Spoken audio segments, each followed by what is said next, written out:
میری دی ہوئی سند پر تم اعتراض کر رہے ہو اور اس علم کو تم مسترد کر رہے ہو. منافقین تم نے چھوٹا جرم نہیں کیا. اب اللہ و آیاتہ و رسولہ، تم نے اللہ کا مذاق اڑایا، تم نے اللہ تعالی کے رسول صلی اللہ علیہ وسلم کا مذاق اڑایا اور تم نے آیات قرآن کا مذاق اڑایا. تم اس کو معمولی نہ کہو، سمجھو خالق کائنات نے فیصلہ کر دیا.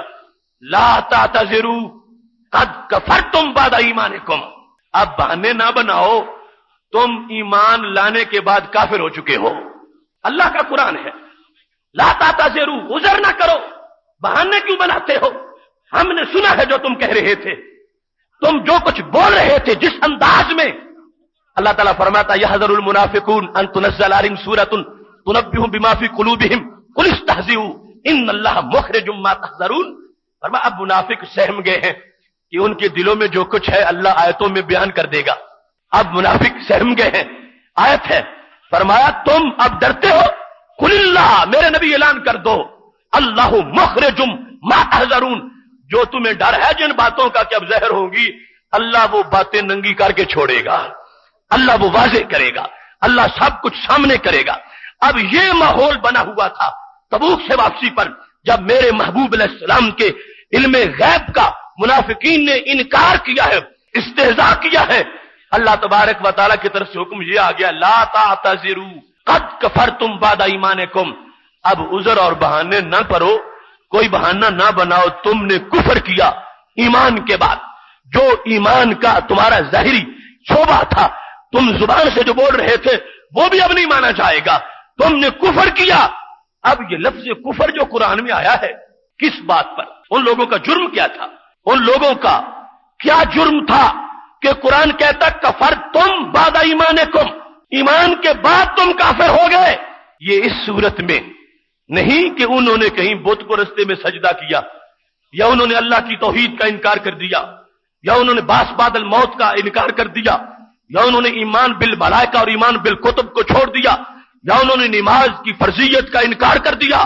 نہیں نہیں میرے بھائیوں، انہوں نے ہمارے نبی علیہ السلام کے علم کا انکار کیا اور اس کو مذاق کی شکل میں بیان کیا. اللہ فرما رہا ہے اب معافیاں نہ مانگو، تم عذر پیش کر رہے ہو، یہ محض بہانے ہیں. ہم جاننے والے ہیں قد کفرتم بعد ایمانکم، تم ایمان لانے کے بعد کافر ہو گئے ہو.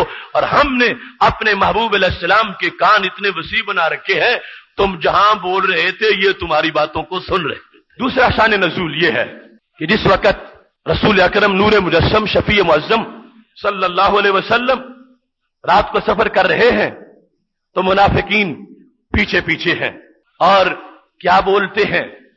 طبرانی نے موجم کبیر میں جو لکھا ہے، کہنے لگے کہ یحدثنا محمد صلی اللہ علیہ وسلم ان ناقۃ فلان فی مقام فلان فی یوم قضا وما یدریہ بالغیب، کہ ہمیں یہ نبی یوں بیان کرتے ہیں، اتنا بھی بیان کر دیتے ہیں کہ اس وقت فلاں کی گم شدہ اونٹنی فلاں صحرا میں کھڑی ہے، فلاں درخت کے پاس ہے اور فلاں جگہ ہے. یہ باتیں بھی ہمیں ویسے بیان تو کرتے رہتے ہیں، لیکن وما یدریہ بالغیب، ان کو غیب کا کیا پتا، یہ غیب کیا جانے. خبریں دیتے ہیں مگر یہ سچی نہیں ہوتی. معاذ اللہ، وما یدریہ بالغیب، ان کو غیب کا پتہ ہی کوئی نہیں، یہ غیب جانتے ہی نہیں ہیں. جس وقت انہوں نے یہ بات کی تو اللہ فرماتا ہے قد کفرتم بعد ایمانکم، ایمان لانے کے بعد تم کافر ہو گئے ہو. تم نے کیوں استہزاء کیا، تم نے کیوں توہین کی، اور کیوں تم نے یہ بات بیان کی. یہاں یہ مضمون بھی بڑا قابل غور ہے کہ نبی علیہ الصلوۃ والسلام کے بارے میں بولتے ہوئے کتنا بندے کو محتاط ہونا چاہیے. اب یہاں وہ بظاہر ایک جملہ بول رہے ہیں، لیکن اس کا مضمون اپنی جگہ کہ وہ کتنا گندا ہے، لیکن اس کا طریقہ جو ہے اس پر خاص گرفت کی گئی ہے. اللہ تعالیٰ فرماتا ہے قل استہزئوا، میرے نبی ان سے کہہ دو کر لے جتنا کرنا ہے مزہ. قل استہزئوا، جس طرح اللہ تعالیٰ فرماتا ہے قل اعملوا، جو کچھ تم نے کرنا ہے کر لو، میں قیامت کے دن پوچھوں گا تم سے. کفر کرنا ہے تو کر لو، یہ مطلب نہیں کہ میں خوش ہوں کفر کرو، یہ مطلب ہے کہ میں پوچھوں گا تم کیا کر رہے ہو. ایسے ہی فرما دیا میرے نبی صلی اللہ علیہ وسلم قیامت تک کے ایسے لوگوں کو فرما دو کر لے مذاق، کیا تمہارا بگاڑ سکیں گے. لیکن میں پوچھوں گا کہ مذاق کیسے کیا جاتا ہے۔ اب اس مقام پر رسول اکرم نور مجسم شفیع معظم صلی اللہ علیہ وسلم آپ کو حکم ہے اللہ تعالیٰ کی طرف سے، یہی آیات ہے جو نازل ہو گئی، اور ان لوگوں کا انکار کیا گیا کہ تم نے یہ لفظ کیوں بولے وما یدریہ بالغیب، کہ ان کو غیب تو آتا ہی نہیں اور خبریں ویسے ہی دیتے جاتے۔ ایسے ہی البحر المحیط کے اندر یہ بھی موجود ہے کہ رسول اکرم نور مجسم شفیع معظم صلی اللہ علیہ وسلم نے 70 کے نام گنے کہ یہ منافق ہیں، اور اللہ نے قرآن مجید کی آیت ان کے بارے میں نازل کر دی، لیکن بعد میں یہ بات پیش نظر تھی کہ ان منافقوں کے بیٹے پکے مومن تھے، اور یہ بات سامنے رکھی گئی کہ اگر ہمیشہ یہ نام قرآن میں پکارے جائیں گے تو یہ جو بیٹے ہیں پکے، ان کے پکے مومن، ان کی بڑی حوصلہ شکنی ہوگی اور ان کے لیے بڑی مشکل بن جائے گی، تو پھر ان کے نام منسوخ کیے گئے۔ رسول اکرم صلی اللہ علیہ وسلم نے واضح طور پر ان ناموں کا تلفظ کیا، ان کو بیان کیا کہ منافقین کون کون سے ہیں اور ان کے نام کون کون سے ہیں، اور اس کے بعد اس کو منسوخ کر دیا گیا اس حکمت کے پیش نظر کہ یہ جو کچھ ہے وہ ہے، لیکن ان کے بیٹوں میں صحیح ایمان آ چکا ہے، اور ان کی حوصلہ شکنی نہ ہو جائے، ان کے دل کی رضا جوئی کے لیے یہ کر دیا گیا، ان ناموں کو حذف کر دیا گیا۔ لیکن یہ تو ماننا پڑے گا کہ خالق کائنات جل جلالہ نے جن کے بارے میں آیات نازل کی، اگر سرکار صلی اللہ علیہ وسلم کو ہی اس قرآن کا علم نہیں ہوگا تو اور کسی کو علم کیا ہوگا؟ پھر تو لغو بات ہو جائے گی، پھر تو اللہ کا کلام محمل ہو جائے گا۔ خالق کائنات جل جلالہ جن کو معین کر کے یہ کلام اور آیات نازل کر رہا ہے، ماننا پڑے گا محبوب علیہ السلام کے سینے میں ان کا علم موجود ہے۔ اس واسطے فلا عرفتہم بسیماہم ولتعرفنہم فی لحن القول کے بعد سارے مفسرین اس بات کو لکھتے ہیں کہ محبوب علیہ السلام کے سامنے آتے جاتے تھے منافقین، یا آواز آتی جاتی تھی، محبوب علیہ السلام پھر مطلع ہے، جانتے ہیں، اور اگر ضرورت پڑتی تھی، ویسے پردہ چاک نہیں کرتے تھے، لیکن جب ضرورت پڑتی تھی تو بندوں کے سامنے بھی ان کا تعارف کروا دیتے تھے۔ اس موقع پر بڑی عجیب بات یہ ہے کہ حضرت حذیفہ بن یمان رضی اللہ تعالی عنہ کا منصب صحابہ میں یہ تھا کہ یہ صاحب علم منافقین ہیں۔ آج لوگوں نے نبی علیہ السلام کے علم کا انکار شروع کر دیا کہ آپ کو علم نہیں۔ صحابہ میں جب شعبے تقسیم ہوئے کہ حضرت معاذ بن جبل رضی اللہ تعالی عنہ یہ فقہ بیان کریں گے، اور حضرت ابی بن کعب جو ہے قرات کے مسائل بیان کریں گے، اور حضرت علی المرتضی رضی اللہ تعالی عنہ یہ جج بنیں گے اور فیصلے کریں گے، اس وقت یہ شعبہ طے ہوا تھا کہ قیامت تک کے منافقین کی بات پوچھنی ہے تو وہ حضرت حذیفہ بن یمان بیان کریں گے۔ تدرک للحاکم میں حضرت علی رضی اللہ تعالیٰ عنہ کا یہ قول موجود ہے۔ جب ان سے پوچھا گیا کہ حذیفہ بن یمان کون ہے، فرمانے لگے عالم المنافقین۔ حذیفہ بن یمان کی پکی نشانی یہ ہے، سارے ان کے کردار میں سب سے بڑی پہچان ان کی یہ ہے کہ ان کو رسول اللہ صلی اللہ علیہ وسلم نے منافقین کے علم کا اسپیشلسٹ بنایا تھا۔ جتنی بھی منافقین کی علامتیں تھیں اور جتنا تعارف تھا، نام تک رسول اکرم صلی اللہ علیہ وسلم نے ان کو بتا دیے تھے، یہاں تک کہ ذہبی نے سیر اعلام النبلاء کے اندر حضرت حذیفہ بن یمان کے حالات میں لکھا ہے کتنا ان کو اس مضمون کا اسپیشلسٹ سمجھا گیا کہ ایک دن سیدنا عمر رضی اللہ تعالی عنہ ہاتھ باندھ کے کھڑے ہو گئے، اے حذیفہ مجھے میرے بارے میں بتا دو، کیا میرا نام تو ان میں نہیں کہ جن کو منافقین کہا گیا ہو؟ ان کے اس علم کو کتنا تسلیم کیا گیا اور اس میں ان کو کتنا فائق سمجھا گیا۔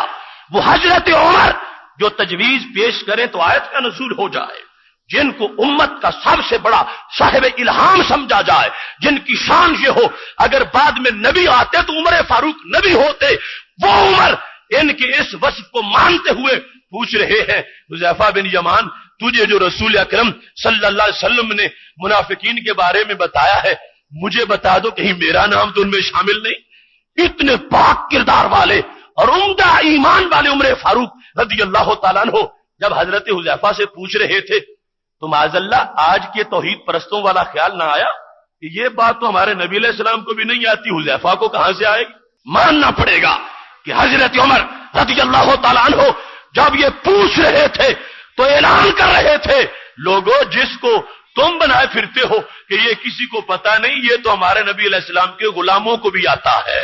منافقین کا علم غلاموں کو بھی میسر ہے، غلاموں کو بھی آتا ہے، اور غلاموں کو بھی اس میں مہارت حاصل ہے۔ جس وقت حضرت عمر رضی اللہ تعالیٰ عنہ نے پوچھا تو حضرت حذیفہ نے باقاعدہ جواب دیا، فرمایا تم میں سے شامل نہیں ہو، لیکن عمر آج تم نے تو پوچھا ہے، لا ازکی بعدہ کا احدا، آج کے بعد میں کسی کے سامنے بیان نہیں کروں گا، اور میں کسی کے سامنے اپنے آپ کو یوں پیش نہیں کروں گا کہ وہ مجھ سے پوچھے اور میں اس کو گارنٹی دوں۔ یہ معاملہ بڑا نازک ہے اور میری کچھ پابندیاں بھی ہیں اس بارے میں۔ تو آپ نے پوچھا چونکہ آپ کا کردار والا ہے اور آپ کے بارے میں گواہی دینا مجھ پر فرض بھی تھا، میں نے تمہارے باطن پر وہ گواہی دے دی جو دستخط میرے نبی علیہ السلام کے تھے۔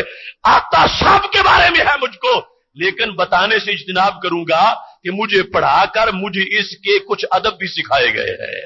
یہ حضرت حذیفہ بن یمان رضی اللہ تعالیٰ عنہ، منافقین کا پتہ ہے ان کو، منافقین کے نام بھی جانتے ہیں۔ اور پھر بڑی لذیذ بات ہے، طبرانی نے موجم کبیر میں اس کو لکھا ہے کہ ایک دن حضرت حذیفہ بن یمان رضی اللہ تعالیٰ عنہ سے پوچھا گیا، حذیفہ یہ تو بتاؤ کہ جو دیگر صحابہ کو علم نہیں آتا تھا تمہیں کیسے آ گیا؟ یہاں تک کہ لفظ ہے کہ جو بات حضرت ابوبکر صدیق رضی اللہ تعالی عنہ کو بھی نہیں بتائی گئی اور حضرت عمر رضی اللہ تعالی عنہ کو بھی نہیں بتائی گئی، حذیفہ تجھے وہ کیسے بتا دی گئی؟ تمہاری علیحدہ شان کیا ہے؟ بالاتفاق پہلے نمبر پر سیدنا صدیق اکبر رضی اللہ تعالی عنہ ہے، اور دوسرے نمبر پر حضرت فاروق اعظم رضی اللہ تعالی عنہم ہے، اور حضرت فاروق خود پوچھ رہے ہیں اور حضرت علی خود گواہی دے رہے ہیں، جو مدینہ العلم کے باب ہے ان سے بڑا علم کس کا ہوگا؟ وہ سارے کہتے ہیں کہ یہ علم ان کا ہے، حضرت حذیفہ بن یمان کا۔ پوچھا گیا جو دیگر کو نہیں دیا گیا وہ آپ کو کیسے دیا گیا؟ اور یہ بات بھی ذہن میں رکھیں، یہ ہے اختصاص، ورنہ نگاہ ولایت سے جو سیدنا صدیق اکبر رضی اللہ تعالی عنہ وفات کے وقت اپنے گھر کی خبر دے سکتے ہیں کہ میں جا رہا ہوں، میرے گھر میں میرے بعد بیٹا نہیں بیٹی پیدا ہوگی اور اس کی وراثت کا بھی میں حساب کر کے جا رہا ہوں۔ ان کی بھی نگاہ کوئی کم تیز نہیں، لیکن یہ خصوصیت ہے محبوب علیہ السلام جزوی طور پر جسے جتنا نوازنا چاہے نواز سکتے ہیں۔ فرمایا پوچھا گیا وجہ کیا ہے؟ تو طبرانی میں تفصیل سے لکھا ہے، اور امام ساوی نے تفسیر جلالین کی شرح میں بھی اس کو لکھا ہے کہ رسول اکرم نور مجسم شفیع معظم صلی اللہ علیہ وسلم کے یہ عظیم صحابی حضرت حذیفہ بن یمان رضی اللہ تعالیٰ عنہ نے وجہ بیان کی کہ دیگر کو نہیں آیا مجھے آیا۔ وجہ کیا ہے؟ فرمانے لگے جب تبوک سے ہم واپس آ رہے تھے تو قسمت میری کہ میں رسول اکرم صلی اللہ علیہ وسلم کی سواری کے پیچھے تھا اور منافقین کے گروپ سے آگے تھا۔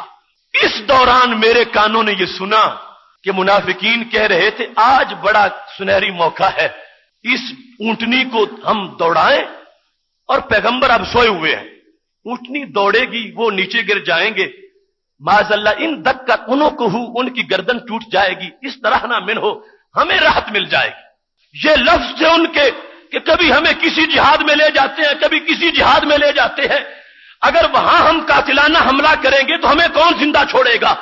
اب بڑا وقت سنہری ہے، یہ تنہا ہے، اور اس وقت اونٹنی کو دوڑانا یہ کوئی مشکل بھی نہیں اور یہ کوئی بہت بڑی جسارت بھی نہیں۔ ہم اونٹنی دوڑائیں گے، وہ سو رہے ہیں، وہ اپنا توازن برقرار نہیں رکھ سکیں گے اور نیچے گر جائیں گے اور معاذ اللہ شہید ہو جائیں گے اور ہماری معاذ اللہ جان چھوٹ جائے گی۔